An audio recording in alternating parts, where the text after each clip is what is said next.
మాజీ మంత్రి వైఎస్ వివేకానంద రెడ్డి హత్య కేసు ఆంధ్రప్రదేశ్లో గత 6 సంవత్సరాలుగా సంచలనంగా మారిన విషయం అందరికీ తెలిసిందే. ఇప్పటి వరకు ఆ హత్య కేసు ఒక ముగింపుకు రాలేదు. తాజాగా సుప్రీంకోర్టు విచారణ తర్వాత ఒక విషయం వెలుగులోకి వచ్చిందని విశ్లేషకులు భావిస్తున్నారు. వివేకానంద రెడ్డి హత్య కేసులో మాజీ ముఖ్యమంత్రి వైఎస్ జగన్ పాత్ర ఉందంటూ, బాబాయిని హత్య చేసింది ఎవరు అంటూ కూటమి పాలకులు, ముఖ్యంగా CM Chandrababu Naidu, deputy CM Pawan Kalyan, IT మంత్రి నారా లోకేష్లతో పాటు కాంగ్రెస్ అధ్యక్షురాలు వైఎస్ షర్మిల, అలాగే వివేకానంద రెడ్డి కూతురు సునీత సైతం తీవ్రంగా ఆరోపించారు. కేవలం ఎన్నికల ప్రచారంలో భాగంగా జగన్ని దెబ్బ కొట్టాలని చంద్రబాబు నాయుడు బాబాయ్ హత్య అంటూ ప్రచారం మొదలుపెట్టారని, తన ప్రచారానికి వైఎస్ షర్మిల, సునీత సహకరించారని విశ్లేషకులు భావిస్తున్నారు. ఇదివరకే ఏపీలో వైఎస్ షర్మిల బాబు వదిలిన బాణం అనే ప్రచారం ఉంది. ఈ నేపథ్యంలో సునీతతో మాట్లాడిన చంద్రబాబు నాయుడు జగన్ను గద్దె దించాలంటే ఈ ప్రచారం అవసరమని వారిని నమ్మించారని అందరూ భావిస్తున్నారు.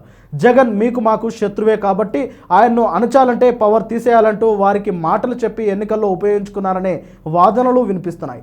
అయితే వివేకానంద రెడ్డి హత్య కేసుకు సంబంధించిన షార్ట్షీట్లో కానీ, ఎఫ్ఐఆర్లో కానీ జగన్ ప్రస్తావన లేకపోవడంతో అసలు విషయం వెలుగులోకి వస్తుంది.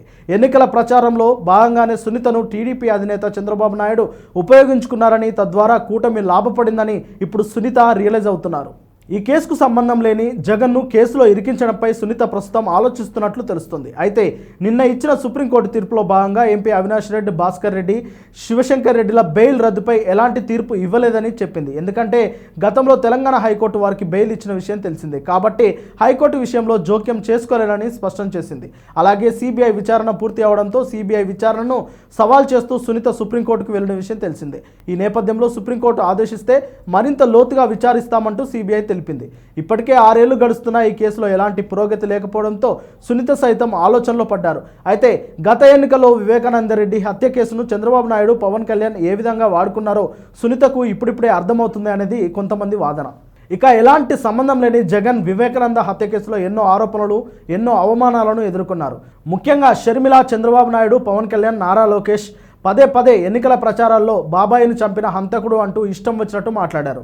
వాటన్నిటిని దిగమింగుకున్న జగన్ ఈ కేసు విచారణ పూర్తయి తుది తీర్పు వెలువడిన వెంటనే ఆయన తీవ్ర చర్యలు తీసుకోబోతున్నట్టు తెలుస్తుంది. ముఖ్యంగా 1000 కోట్లకు పైగా పరువు నష్టదావా వేయనున్నట్లు సమాచారం.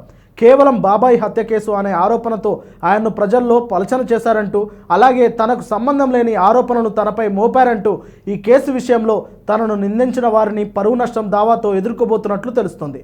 దాంతో షర్మిల, సునీత కంగుతింటున్నారు. చంద్రబాబు మాటలు నమ్మి ఇలాంటి ఆరోపణలు చేయడంతో ఇప్పుడు వీరిద్దరికీ దిక్కుతోచని పరిస్థితి అంటూ విశ్లేషకులు భావిస్తున్నారు.